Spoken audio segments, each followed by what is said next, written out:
ইন্নামা আমরুহু ইযা আরাদা শাইআন আন ইয়াকুলা লাহু কুন ফায়াকুন। আমার আল্লাহ যখন কোনো কিছু করতে চান শুধু বলেন কোন, সঙ্গে সঙ্গে হয়ে যাও, সঙ্গে সঙ্গে তা হয়ে যায়, মাইক্রো সেকেন্ডের আগে তা হয়ে যায়। আমার বন্ধুগণ, সে আল্লাহ হচ্ছেন মহান রাজাধিরাজ, সকল ক্ষমতার উৎস তিনি। হুয়াল আউয়ালু ওয়াল আখিরু ওয়াল যাহিরু ওয়াল বাতিন ওয়া হুয়া বিকুল্লি শাইইন আলীম। তিনি প্রথম, তিনি শেষ, তিনি প্রকাশ্য, তিনি গোপন, সকল ক্ষমতা একমাত্র কার? আল্লাহ। আর জোরে বলেন কার? কি প্রমাণ হয়নি? প্রমাণ হয়েছে কিনা? যুবকদের, ওই ছাত্রদের দিলের মধ্য থেকে ভয়টা দূর করে দেওয়ার একমাত্র মালিকানা কার? কে মালিক? কে মালিক? যুবকদের দিল থেকে ভয়টা আল্লাহ দূর করে দিয়েছিলেন, কোনো ভয় নেই। ভয় কি তোমার সঙ্গে খোদা, মনের কাবায় কোরআন বাঁধা, মরলে শহীদ বাঁচলে গাজী, কে বা তোমায় দেয় ফাঁকি?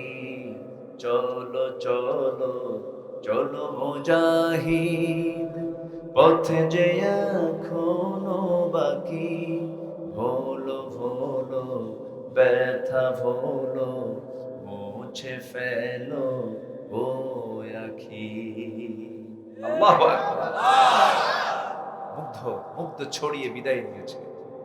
আবু সাঈদ দুহাত প্রশস্ত করে বুক পাতিয়ে দিয়েছে, কেন জানেন? জুলুম শাহীর জুলুমকে নিভিয়ে দেওয়ার জন্য, ঠিক কিনা? ওই দিল থেকে সব ভয় দূর করে দিয়েছেন, তিনি আমার কে? কিন্তু এই বিজয়কে ধরে রাখার জন্য, এই বিজয়কে কন্টিনিউ করার জন্য দুনিয়ার কোনো তন্ত্র মন্ত্র দিয়ে এই বিজয় টিকে রাখা সম্ভব হবে না। এই বিজয় টিকে রাখার জন্য আমাদের দরকার হলো, কার পক্ষ থেকে কিতাব নাযিল হয়েছে বলেন তো? সে আল্লাহর দেওয়া বিধান ছাড়া কখনো সমাজে শান্তি আসতে পারে না। সম্মানিত ভাইয়েরা, এখনো জমি দখল চলছে, দালালি চলছে। আমাদের সজাগ থাকার দরকার আছে না নাই? যে সন্ত্রাসী করবে, যারা চাঁদাবাজ, যারা ভূমি দখলকারী, ভূমিদস্যু, এরা নির্দিষ্ট কোন দলের লোকের হতে পারে না। এরা জাতির শত্রু, দেশের শত্রু, সমাজের শত্রু। যে দল এদেরকে লালন করবে তাদেরকে আস্থা করে নিক্ষেপ করতে হবে মুসলমান। আছে না একটা লোলুপ, একটা বদমাইশ শ্রেণী এখন আছে না নাই?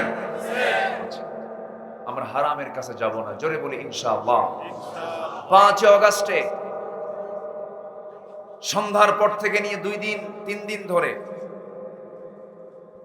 কিছু জ্বালাও পোড়াও করা হয়েছে, কিছু বাড়িতে ডাকাতি পর্যন্ত করছে, একটা মহল করেছে।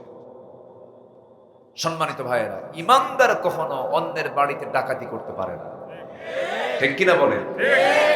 অন্যের মালামাল যদি কেউ জবরদখল করতে যায়, এটা তার জন্য হারাম না হালাল? ইসলাম কি এগুলো শিখিয়েছে?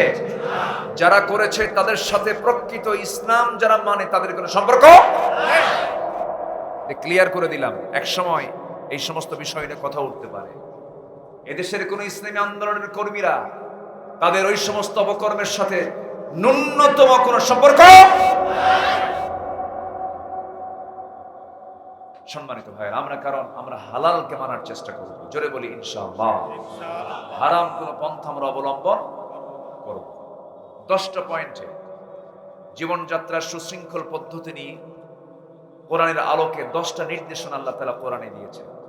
এই 10টা নির্দেশনা আমি একটা একটা করে পয়েন্ট আকারে বলবো। ওয়ামা তাওফীকি ইল্লা বিল্লাহ। আমি জীবনের 26টি বছর এই মাহফিল অঙ্গনে কাজ করে যাচ্ছি। 16টি বছর বিপরীত শ্রুতি কথা বলেছি, কথা বলতে দেয়নি আমাদের। এই দই বাজার সবাই তো জানেন, আমাকে লক্ষ্য করে গুলি করা হয়েছে। আমাকে ছুরিকাঘাত করার জন্য চেষ্টা করেছে, মঞ্চে আগুন ধরিয়ে দিয়েছে। সেই দিন যারা উপস্থিত ছিলেন, কি যে চিত্র তারা বানিয়েছিল, অথচ শুধু আমার অপরাধ ছিল কি, নবীর আমার রাসূলের সিরাত নিয়ে আমি কিছু কথা বলেছি, নবীর নেতৃত্ব নিয়ে কথা বলেছি, সেটাকে পুঁজি করে তারা সেই দিন যে অতর্কিত হামলা চালিয়েছিল। সম্মানিত বন্ধুগণ, এই বিজয় একদিন দুদিন আসেনি, এই বিজয় দিয়েছেন আল্লাহ তাআলা, একদিন দুদিনের ফসল এটা নয়।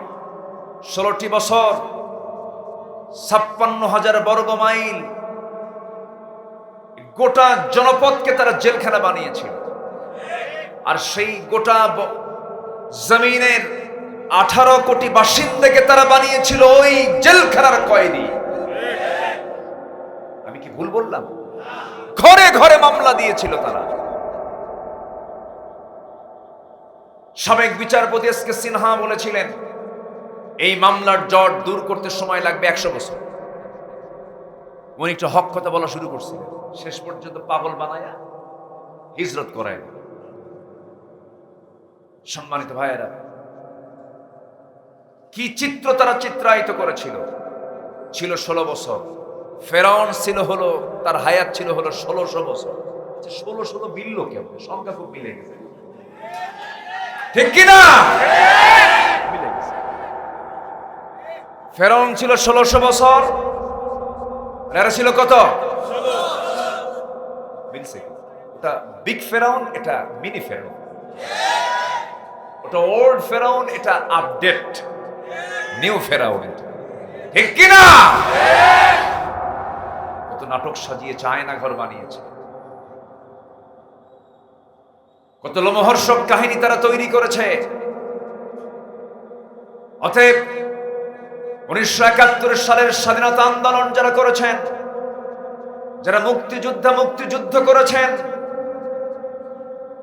যারা দেশকে স্বাধীন করেছেন, আমি তাদের উদ্দেশ্য করে বলতে চাই, 71কে আমরাও সম্মান করি।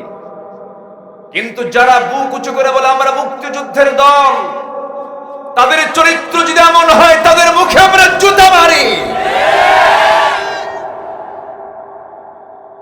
ভাস্কর্যে 6 আগস্টের ভাস্কর্যের মাথার উপর এক যুবক দাঁড়ায় আছে হাতুড় নিয়ে, দেখছেন না আপনারা?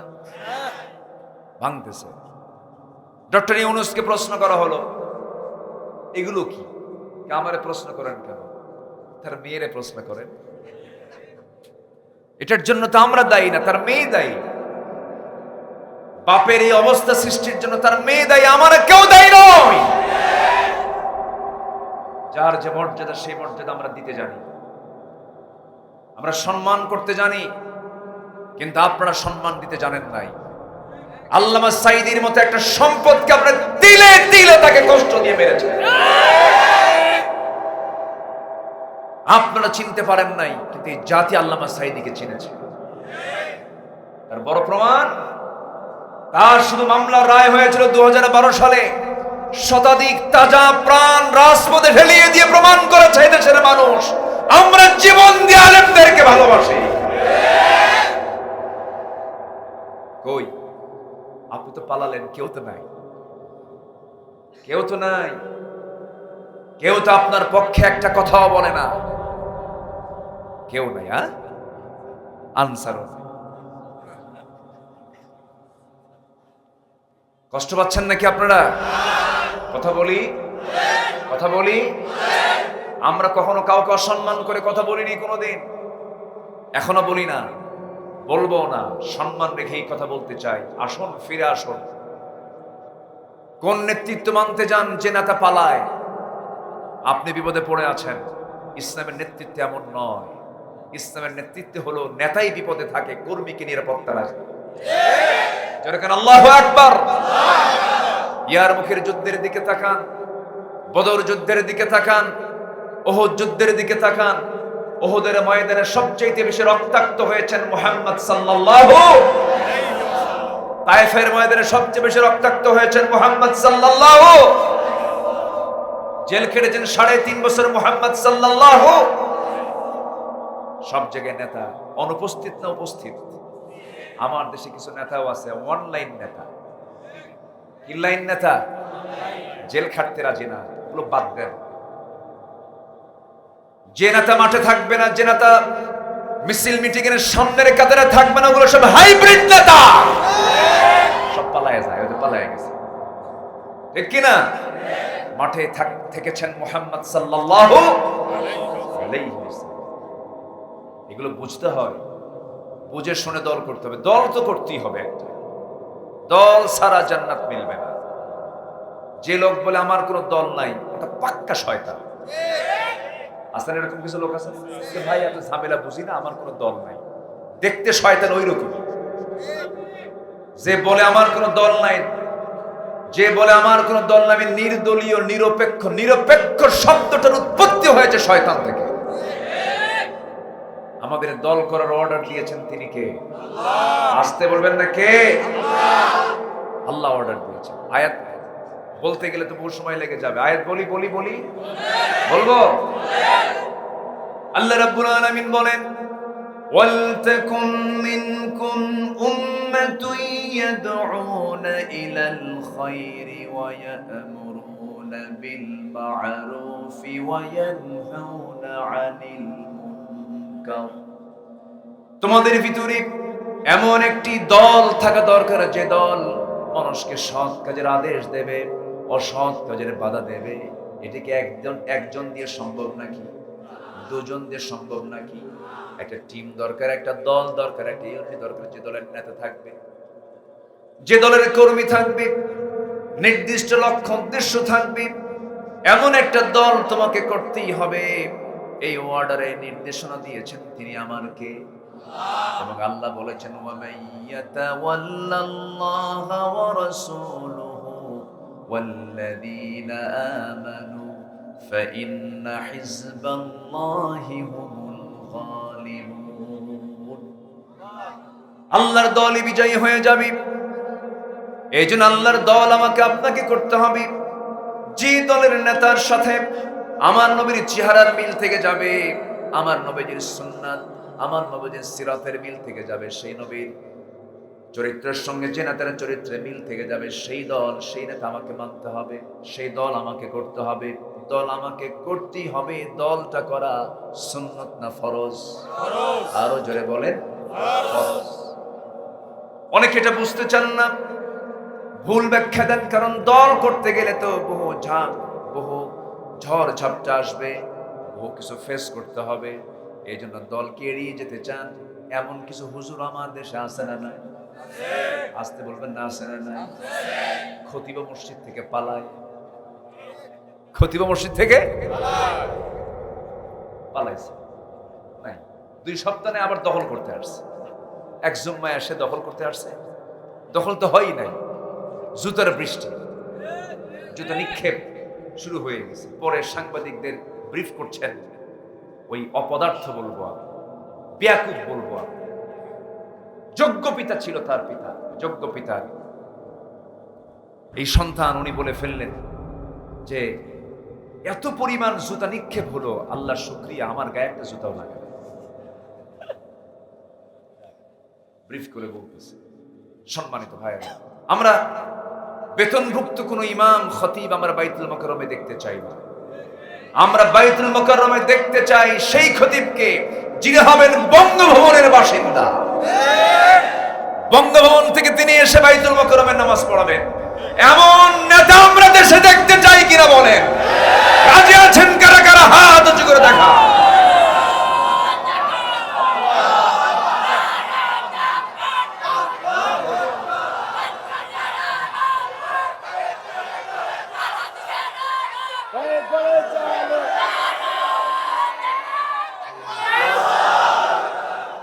আল্লাহ কবুল করুন, জোরে বলি আমিন। আমি জীবনে যত মসজিদে খুতবা দিয়েছি টিকতে পারিনি। হয়তো 2-1 মাস, 6 মাস, 7 মাস হক কথা শুরু করছে, হুজুর আপনার তো আর থাকা হচ্ছে না, কেন? সমস্যা। জুমার খুতবায় যদি আজকে 4.5 লাখ মসজিদ থেকে সমস্ত খতিবরা যদি হক কথাগুলো বলতেন, দেশে বিপ্লব হয়ে যেত। সবাই কথা বলে না, আছে না? আসতে বলবেন না, আছে না নাই? 4.5 লক্ষ মসজিদ মানে কি? ইসলামের বড় কার্যালয়, ইসলামের বড় কার্যালয়। কিন্তু এটা হয়ে গেছে কতক্ষণের জন্য জানেন?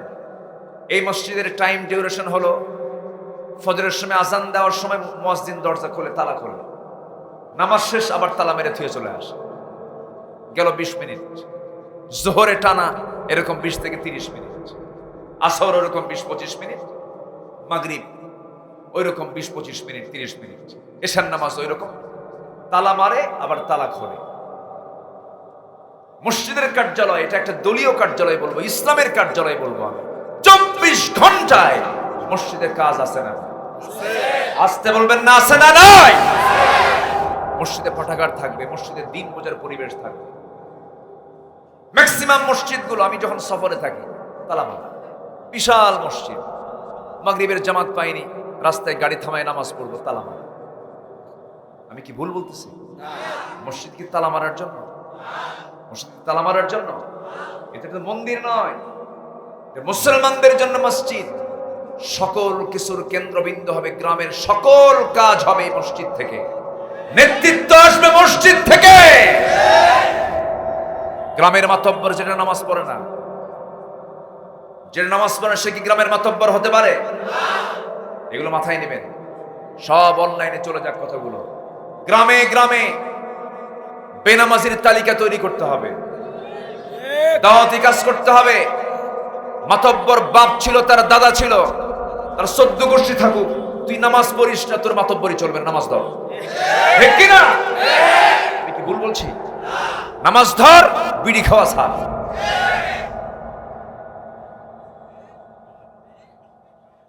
কার যে গায়ে লাগলো আল্লাহই জানে।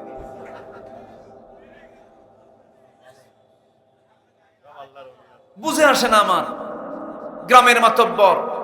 আপনি সব বিচার করতে পারেন, ভাই ভাই গন্ডগোল বিচার করতে পারেন, জমা জমিনে গন্ডগোল লাগছে বিচার করতে পারেন। আপনি বিচারক, আপনি গ্রামের মাতব্বর, আপনি নামাজ পড়েন না, আপনি সবচেয়ে বড় জালিম। নামাজ পড়তে হবে। বাজারের সভাপতি, 300টা দোকান আছে, 300 দোকানদারের সভাপতি যিনি, তার দায়িত্ব আছে না নাই? আজান যখন হবে তখন দোকান খোলা না বন্ধ? আরো জোরে, আরো জোরে, আরো জোরে। সব বন্ধ করো। ওয়াজারুল বাইআ, কেনা বেচা বন্ধ, যা নামাজ পড়ো। কার হুকুম? এখন একটা সময় আসছে কিনা বলেন? এগুলো কি বাস্তবায়ন করার দরকার আছে না? প্রত্যেক গ্রামে গ্রামে তালিকা করবেন কারা নামাজ পড়ে না। আগে তালিকা করতো যারা কারা কারা নামাজ পড়ে, আগে তালিকা করছে কি কারা কারা নামাজ পড়ে, কারা তাদের পায়জামা গিরার উপরে পড়ে। গিরার উপরে পায়জামা কার, দাড়ি মুখে আছে কার, মাথায় টুপি কার, এই তালিকা করেছে 16 বছর। এখন আমাদের তালিকা শুরু, কারা কারা নামাজ পড়ো না তাদের তালিকা আমরা করব। আমরা তোমাদের মতো চরিত্র দেখাবো না, দাওয়াতি কাজ করে মসজিদে নিয়ে আসবো। রাজি আছেন সবাই ইনশাআল্লাহ? একটা আদর্শ গ্রামের বৈশিষ্ট্য হলো 5 ওয়াক্ত নামাজের মধ্যে ফজরের ওয়াক্তে যে গ্রামে মসজিদের মুসল্লির সংখ্যা বেশি হবে সেই গ্রাম হবে হচ্ছে একটা আদর্শ গ্রাম। জহিরপুরকে আমরা একটা আদর্শ গ্রাম দেখতে চাই। এত আস্তে ইনশাআল্লাহ বললে? আরো জোরে, আরো জোরে। জোহরের মুসল্লির চাইতে ফজরের মুসল্লি বেশি থাকতে হবে। জোহরে ক্যালিকো থেকে চলে যায় পাবনায়, চলে যায় কাশীনাথপুর, চলে যায় সাথিয়া বেড়া চাকরি করার জন্য। জোহরের সময় মানুষ কর্মব্যস্ত থাকে, কিন্তু ফজরের সময় তুই ঘুম পারবি, নামাজ পড়বি না, খবর আছে। এর জন্য আমাদের একটু শক্ত হওয়ার দরকার আছে না নাই? নিজেকে বাঁচতে হবে, আমার পরিবারকে বাঁচাতে হবে। কু আনফুসাকুম ওয়া আহলিকুম নার। আমার বন্ধুগণ, নামাজের নেতৃত্ব সমাজে চালু করতে হবে। আমার নবীজি সবার আগে নামাজের খবর নিতেন, সবার আগে নামাজের জন্য তিনি খুব যত্ন নিতেন, নামাজ হয়েছে কিনা, নামাজের ব্যাপারে সবাইকে আগে তাকিদ দিতেন। নবীজি সর্বশেষ যে বিদায় নিয়েছেন, আম্মা জান আয়েশার কোলে মাথা রেখে যে ঘুমিয়ে পড়েছেন, শায়িত হয়েছেন, শেষ নিঃশ্বাস ত্যাগ করেছেন, আমার নবীজির শেষ কথাও ছিল কি বলেন তো? বলেন কি কি বলেন বলেন। আমার নবীজি নামাজের ব্যাপারে খুব যত্নশীল ছিলেন, কারণ নামাজ যার আছে তার সব আছে। বুকটা ফেটে যায়, বুকটা ফেটে যায়। এই জাতি 90% মুসলমান, কিন্তু 90% মুসলমানের এই দেশে মাত্র 5 ওয়াক্ত মুসলমান নামাজ পড়ে। বুকটা ফেটে যায়। অথচ আল্লাহ রাব্বুল আলামিন জাহান্নামে যাওয়ার যতগুলো কারণ কোরআনে উল্লেখ করেছেন, সূরা মারিয়ামের মধ্যে এসেছে, ফাখালাফা মিন বা'দিহিম খালফুন আদাউস সালাতা ওয়াত্তাবাউশ শাহাওয়াত ফাসাউফা ইয়ালকাউনা গায়্যা। জোরে বলুন আল্লাহু আকবার। যারা নামাজকে নষ্ট করবে, যারা নামাজ ধ্বংস করে ফেলবে, নামাজকে যারা বাদ দেবে, আমি আল্লাহ রাব্বুল আলামিন তাদেরকে শুধু জাহান্নামের মধ্যে ঢুকাবো না, জাহান্নামের গর্তের মধ্যে ঢুকাবো। জাহান্নামের বেশ কিছু গর্ত আছে, এর মধ্যে একটা গর্তের নাম হলো গায়্যুন, গাই নামক গর্ত। ফাসাওফা ইয়ালকাউনা গায়্যা, গাই নামক গর্তের মধ্যে আমি তাকে ঢুকাবো। গাই গর্তটা এত ভয়ঙ্কর যে তাফসীর এসেছে জাহান্নাম পর্যন্ত গাই গর্তের নাম শুনলে ভয় করে। জাহান্নাম পর্যন্ত যে গর্তকে ভয় পায়, এত ভয়ঙ্কর গর্তের মধ্যে, জাহান্নামের গর্তের মধ্যে ঢুকানো হবে যে বেনামাজি হয়ে দুনিয়া থেকে বিদায় নেবে। অথচ এই জাতির মাত্র 5% মুসলমান নামাজ পড়ে, বাকি 95% নামাজ পড়ে না। আমার বন্ধুগণ, এখন বলুন, এই জাতির যারা নেতৃত্ব দিচ্ছে তাদের অধিকাংশ নামাজি না বেনামাজি? বেনামাজি। বেনামাজি নেতৃত্ব থাকার কারণে নামাজের দাওয়াতের কাজ হয় না।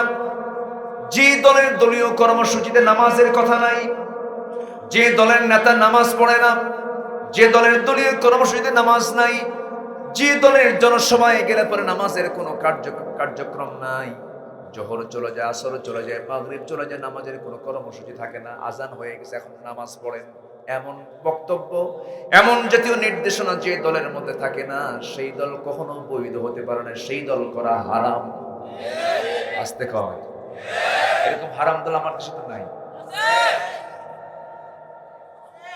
আছে? পাবনায় আছে? পাবনায় আছে? বুঝে নেন, সব বুঝে নিতে হবে। খালি মুখে ইসলাম ইসলাম করবেন, গোড়া কেটে দিয়ে আগায় পানি ঢালবেন, এরকম লোক আছে না নাই বলেন তো? আমার দেশে সুদ আছে কিনা? জেনা আছে কিনা?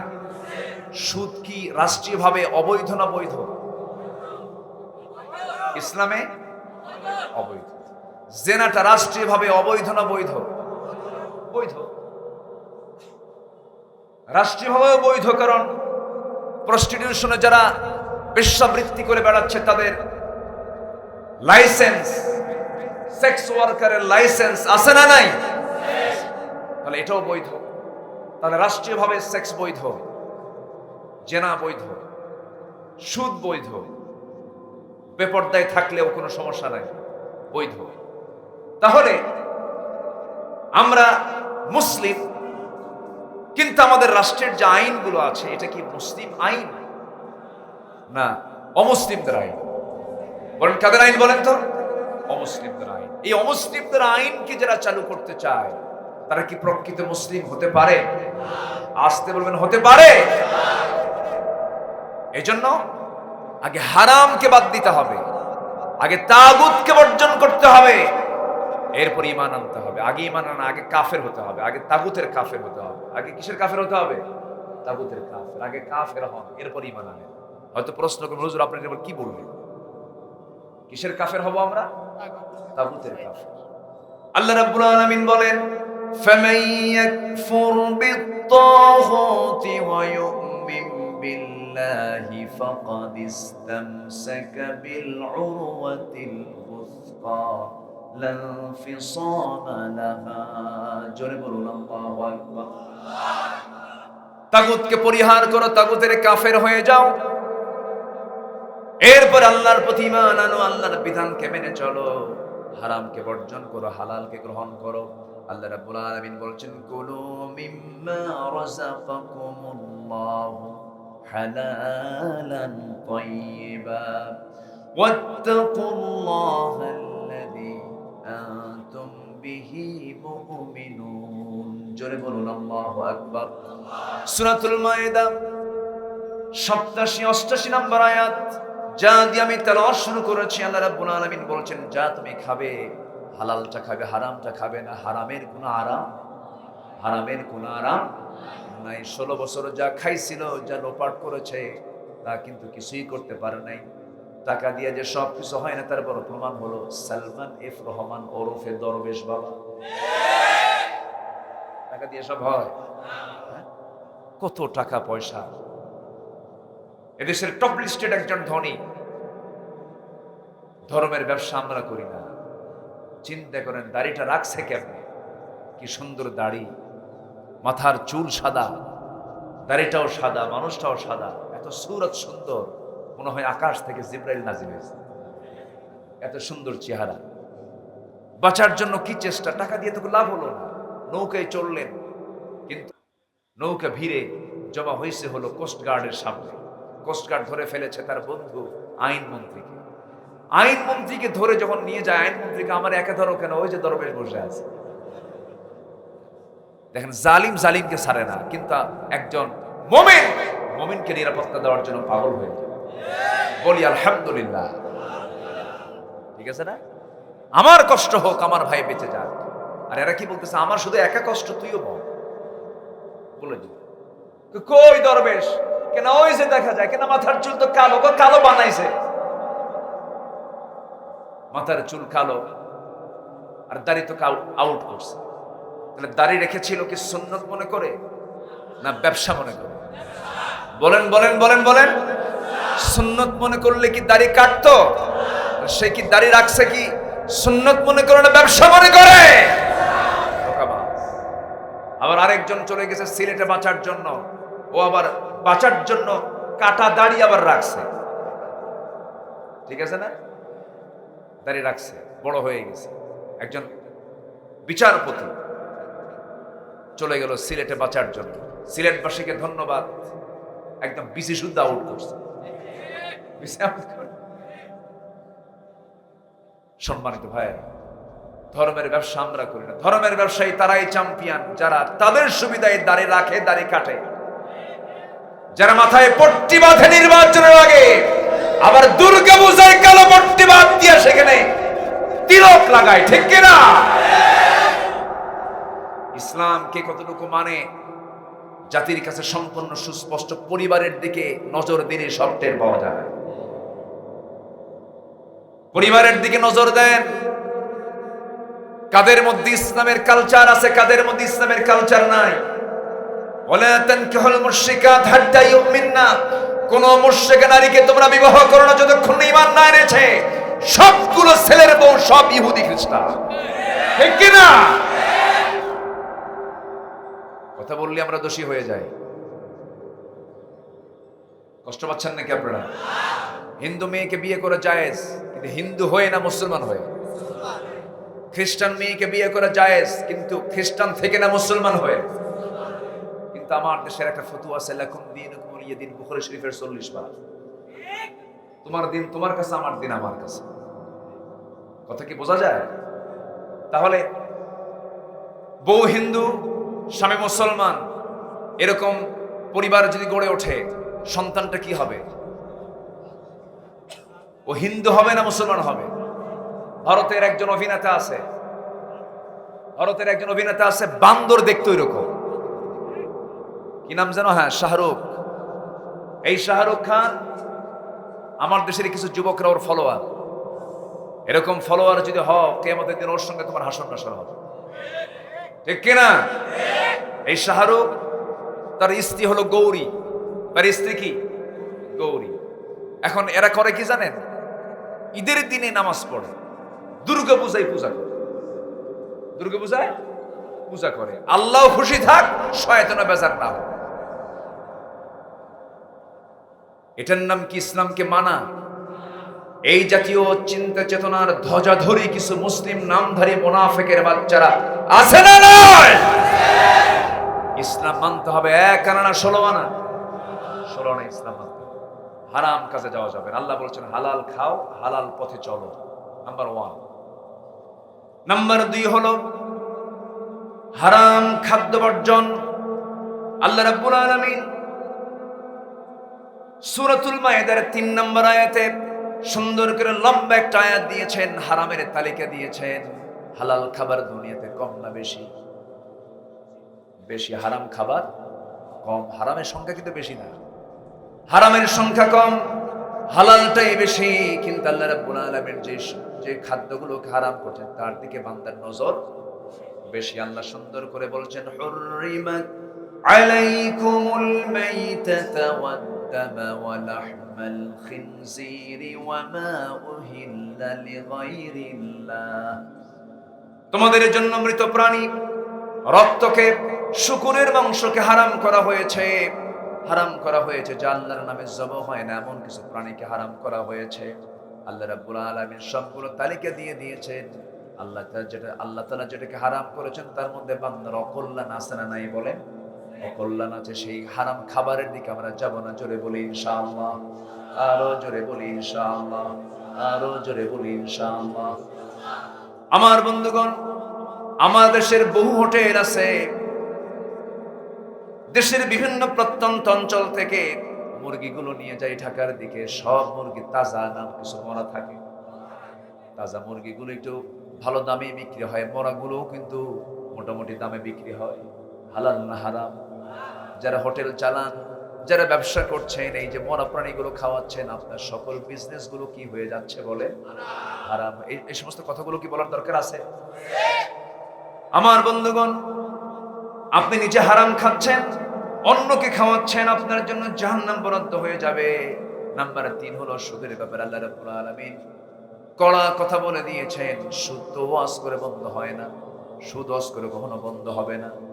হয়তো ব্যক্তিগত জীবনে কেউ সুদ খাবেন না, কিন্তু সুদ কখনো রাষ্ট্রীয় জীবন থেকে বন্ধ করার জন্য ওয়াজ দিয়ে বন্ধ হবে না। যদি ওয়াজ দিয়ে বন্ধ হতো, কত বড় বড় আলেম হাজার বছর ওয়াজ করে গিয়েছেন। আল্লামা সাইদ রাহিমাহুল্লাহ 52 বছর ধরে দেশে ওয়াজ করে বেরিয়েছেন, সুদের বিরুদ্ধে কথা বলেছেন। আজ পর্যন্ত সেই সুদ কি বন্ধ হয়েছে নাকি? কিন্তু সুদ বন্ধ হবে একটা জায়গায় গেলে পরে, যদি সেই জায়গায় কোরআনটা পৌঁছে যায়, সেটা হলো পার্লামেন্ট। ঠিক কি না? শুধু সুদটা বন্ধ করি, যাকাতটা চালু করে দেবে, সব জায়গা থেকে সুদ বন্ধ হয়ে যাবে। আল্লাহ রাব্বুল আলামিন বলেন, আল্লাযীনা ইয়াকুলুনার রিবা লা ইয়াকুমুনা ইল্লা কামা ইয়াকুমুল্লাযী ইয়াতাখাব্বাতুহুশ শাইতানু মিনাল মাস। জোরে বলুন আল্লাহু আকবার। আল্লাহ তাআলা অনেক জায়গায় বলছেন, লা তাকুলুর রিবা আযআফাম মুযাআফা ওয়াত্তাকুল্লাহ। জোরে বলুন আল্লাহু আকবার। আল্লাহ আরেক জায়গায় বলছেন, আহাল্লাল্লাহুল বাই'a ওয়া হারামার রিবা। জোরে বলুন আল্লাহু আকবার। সেই সুদখোর নামাজি আমার দেশে আছে না নাই? সুদখোর নামাজি, সুদখোর। সুদ খাওয়া যাবে না, সুদের ধারে পাশে যাওয়া যাবে না। কি মন খারাপ করতেছেন নাকি আপনারা? এই সময় কি উঠে যাওয়া মানে ওটাই সুদ খায়? বসেন। এই সুদ বন্ধ করার জন্য জমিন আল্লাহর আইনের দরকার আছে না নাই? যারা আল্লাহর আইন চায় না, তারা আল্লাহর বিধানকেও মানে না। আল্লাহর আইন দরকার আছে কিনা বলেন? এই সুদের আইন বাস্তবায়ন করার জন্য রাষ্ট্রীয় পর্যায়ে দিন আসতে হবে, কোরআন বিজয়ী করতে হবে।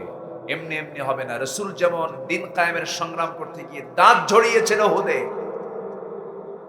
খন্দকে কোমর হারিয়েছেন, উহুদে দাঁত হারিয়েছেন, তায়েফে সেন্সলেস হয়ে পড়েছেন, খন্দকে প্রান্তরে 4 দিন না খায়া কোমর কুঁজো হয়ে গেছে।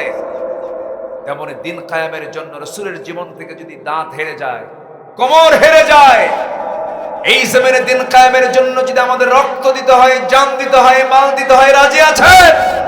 রাজি আছেন কারা কারা? কোন উম্মতরা হাত উঁচু করে দেখা।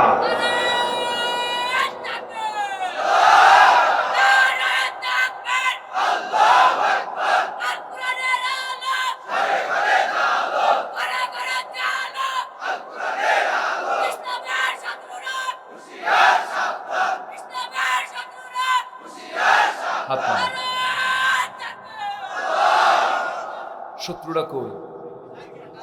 কিসের সাবধান? নাই তো আর। কিসের সাবধান? নাই। কিসের সাবধান? সাবধান কি ওরা কই কই আছে? সাবধান কিসের? হ্যাঁ, সাবধান তো বলার দরকার নেই। তা করা ওদের সাবধান করার কি দরকার? এখন স্লোগান চেঞ্জ কি ঠিক আছে না?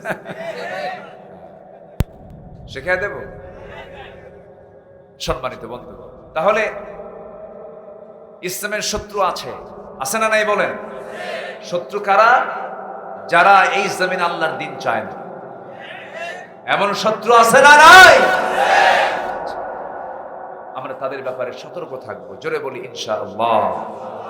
সেটা আমার ভাইও হতে পারে, সেটা আমার নবীর মতো তার চাচা আবু লাহাবের মতো হতে পারে, তার আপন একদম ঘরের মানুষ নবীজির আপন জন আবু লাহাব হতে পারে, নবীর বংশের মানুষ উতবা সাইবা মুগীরা এরাও হতে পারে। এরকম আছে না নাই বলেন? তবে আমার দেশে বিচিত্র, একই পরিবারের একই মায়ের 4 ছেলে 4 ভাই 4 দল করে। একজন করে বিএনপি, আরেকজন করে আওয়ামী লীগ, আরেকজন জাতীয় পার্টি, আরেকজন কোন মতে জামাত ইসলামী।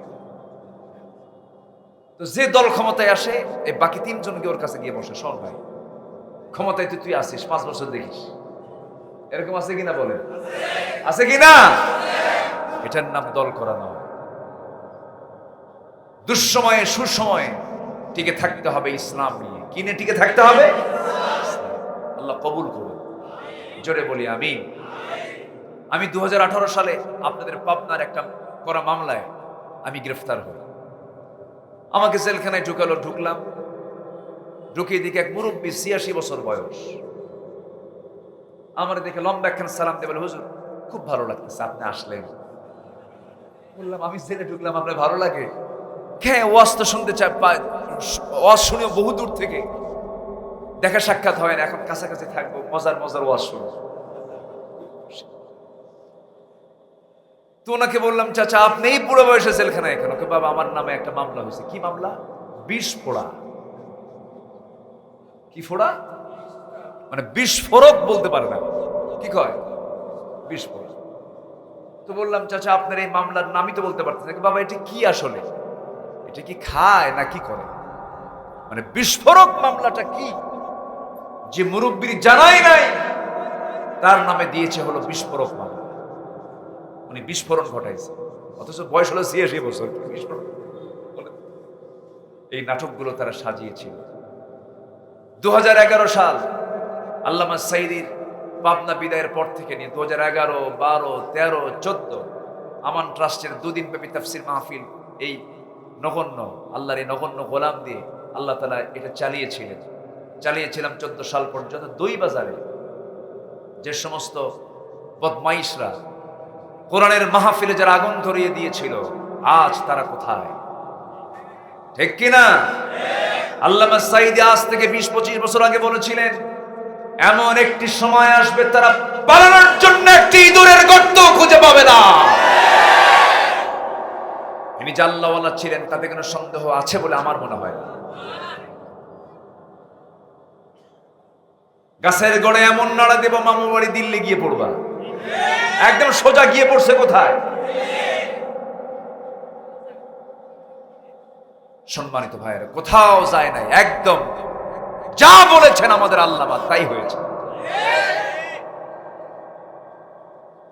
আল্লাহওয়ালা ব্যক্তিরা গায়েব জানেন না, কিন্তু তাদের মুখ থেকে যেটা বের হয় আল্লাহ তা বের করে দেন। এর মানে আবার বলবো না যে আল্লাহওয়ালা মানুষ গায়েব জানে, কিন্তু তারা যা বলেছেন কে বলে দিয়েছেন? আল্লাহ বলে দিয়েছেন। আমরা একটা কথা বলতে গেলে আমাদের ব্যাকে নিয়ে আবার ব্যাখ্যা করে কথা বলতে হয়। দেখেন না, এই কথাগুলো বলবো আবার কোন দিক দিয়ে কোন প্যাঁচ লাগায়। এক শব্দ কিভাবে ভাইরাল হয়ে গেছে। আমার মোশতাক ভাই কুমিল্লায় কোন ওয়াজে কইছে মুরব্বি, বুঝেন না কোন দিকে কোন প্যাঁচ কোন শব্দ কি লেগে যায়। এজন্য একটা কথার ফিনিশিং দেওয়া উচিত বলে আমি মনে করি। এজন্য আমি কথাগুলো ফিনিশিং দিয়ে দিচ্ছি। তাহলে কোরআনের 10 নির্দেশনা হালাল হারাম নিয়ে আমরা 4টা অলরেডি শেষ করেছি। নাম্বার 5 হলো অন্যায়ভাবে কারোর সম্পদ আত্মসাৎ করা যাবে আসতে বলবেন না, যাবে। ভাতিজার সম্পদ, বাপ হারা ভাতিজার সম্পদ চাচা মেরে খায়, এমন চাচা পাবনা জেলায় নাই। আসতে বলবেন না, আছে না নাই? হজও করছে, আছে না? দান সদকাও করে, আছে কিনা বলেন? না, এগুলো হারাম। আল্লাহ রাব্বুল আলামিন বলেন, ওয়ালা তাকুলু আমওয়ালাকুম বাইনাকুম বিল বাতিল ওয়া তুদলু বিহা ইলাল হুক্কাম লিতাকুলু ফারীকাম মিনাল আমওয়ালিন নাসি বিল ইসমি ওয়া আনতুম তা'লামুন। জোরে বলুন আল্লাহু আকবার। তোমরা অন্যায়ভাবে কারো মাল ভক্ষণ করো না, কারো সম্পদ হজম করতে যেও না, কারো জমি দখল করতে যেও না। আল্লাহ এগুলোকে হারাম করে দিয়েছেন। নাম্বার 6 হলো দান সদকার বিশুদ্ধতা থাকতে হবে। আল্লাহ রাব্বুল আলামিন বলছেন, ইয়ামহাকুল্লাহুর রিবা ওয়া ইউরবিস সাদাকাত ওয়াল্লাহু লা ইউহিব্বু কুল্লা কাফফারিন আথীম। জোরে বলুন আল্লাহু আকবার। নাম্বার 7 হলো ওজনে সবসময় সতর্ক থাকতে হবে। ওজন কম বেশি করা যাবে না। ওজনে কম বেশি করলে পরে আল্লাহ তাআলার ওজন আল্লাহ তাআলা সেদিন কম বেশি করে ফেলবেন, তোমাকে জাহান্নাম নিক্ষেপ করবেন, জাহান্নাম তোমার ফয়সালা হয়ে যাবে। ইয়া কওমি আউফুল মিকালা ওয়াল মিজানা বিল কিসত। জোরে বলি আল্লাহু আকবার। সূরা রহমানে বলেছেন, ওয়া আকিমুল ওয়াজনা বিল কিসতি ওয়া লা তুখসিরুল মিজান। জোরে বলুন আল্লাহু আকবার। ওজনটাকে সঠিক করো। এরপর আল্লাহ রাব্বুল আলামিন নাম্বার 8 আমানতের ব্যাপারে আল্লাহ তাআলা যত্নশীল হতে বলেছেন। স্বামীর কাছে বউ আমানত, বউয়ের কাছে স্বামী আমানত, সন্তানের কাছে বাবা আমানত, বাবার কাছে সন্তান আমানত। সন্তান যখন ছোট থাকে ওই সন্তানকে দেখার দায়িত্ব কার? বাবার, মার দায়িত্বটা আমানত। আবার বাবা যখন বুড়া হয়ে যায় ওই বুড়া অবস্থায় সন্তানের সেই বাপ মাকে দেখা তার জন্য কি? আমানত। এটা দায়িত্ব, ফরজ দায়িত্ব। আমানতগুলোকে নষ্ট করা যাবে না। তুআদ্দুল আমানাতি ইলা আহলিহা। জোরে বলুন আল্লাহু আকবার। আমানত রক্ষা করতে হবে, বইয়ের হক আদায় করতে হবে, এটা একটা আমানত। আবার কিছু কিছু স্বামী আছে বইয়ের হক এমন সুন্দর করে আদায় করে, বউটাকে হন্ডায় চড়ায় গোটা পাবনা ঘুরায় বেড়ায়। এরকম হক আদায় করা কিছু স্বামী আছে না? নেই। হন্ডার নাম R1 কি 5 R15। এর প্যাসেঞ্জার সিট হলো নিচতলা না উপরতলা? প্যাসেঞ্জার সিট হলো দোতলা আর ড্রাইভিং সিট হলো নিচতলা। প্যাসেঞ্জার সিটে বউকে বসায় যেন যাত্রীর দেখতে যেন অসুবিধা না হয়। ড্রাইভিং সিটের স্বামী বসলো, একদম টেবুনিয়া থেকে শুরু করে ওই মোটরসাইকেলের যেদিক দিয়ে ধোঁয়া বের হয় তার নামটা কি বলে? সিলিন্ডারটা আউট করছে যেন দেখতে যেন কারো সমস্যা না হয়। শব্দ আছে, কি আছে? শব্দ আছে। আউট করে দিল সিলিন্ডার, এমন উদ্ভট আওয়াজ। আবার সেই হোন্ডার দ্বিতীয় তলায় হলো বউ, নিচতলায় হলো স্বামী। টান মারলো, এক টানে চলে গেল একদম ওই কাশীনাথপুর পর্যন্ত। রোড দিয়ে যাচ্ছে আর বুঝায় দিচ্ছে, দেখো আমি কারে নিয়ে যাই, দেখো তোমরা, এটা আমানত রক্ষা। এটা আমানত রক্ষা নাকি? সন্ধ্যাবেলায় চলে গেছে পদ্মার চরে, পদ্মা আছে না এই পাশে? পদ্মার চরে চলে গিয়ে ঠিক সন্ধ্যার আগ দিয়ে বউটার মাথা থেকে পা পর্যন্ত সাজগোজ করাইয়া, মাথার চুল ছেড়ে দিয়া, লাল শাড়ি পরাইয়া দিয়া, লাল লিপস্টিক লাগাই দিয়া, গালের মধ্যে কিছু আটা ময়দা লাগাই দিয়া ছবি টবি তুলে। এখন সেই ছবি তুলতে নিয়েও নরমাল কোনো মোবাইল চলবে না, 16 Pro Max, ঠিক আছে না? বাস দিয়া ছবি টবি তুইলা ফেসবুকে আপলোড দিয়ে টাইটেল লিখলো, আর্টিকেল লিখলো, প্রিয় পাবনাবাসী আসুন আমার ফেসবুক বন্ধুরা আমার বউটাকে সবাই জামাতের সাথে দেখলো। যেরকম নাউযুবিল্লাহ। এটা কি আমানত রক্ষা না আমানত ভঙ্গ? আমানত ভঙ্গ। আমরা এগুলো করব না, আমরা আমানত রক্ষা করব। জোরে বলি ইনশাআল্লাহ। ব্যবসা বাণিজ্য করতে হবে সৎ উপায় না অসৎ উপায়ে? বলেন বলেন বলেন। ব্যবসা সৎ করবেন, আপনার জান্নাত বাজেয়াপ্ত হয়ে যাবে। আল্লাহ তাআলা সবাইকে আমল করার তৌফিক দান করুন, জোরে বলি আমিন।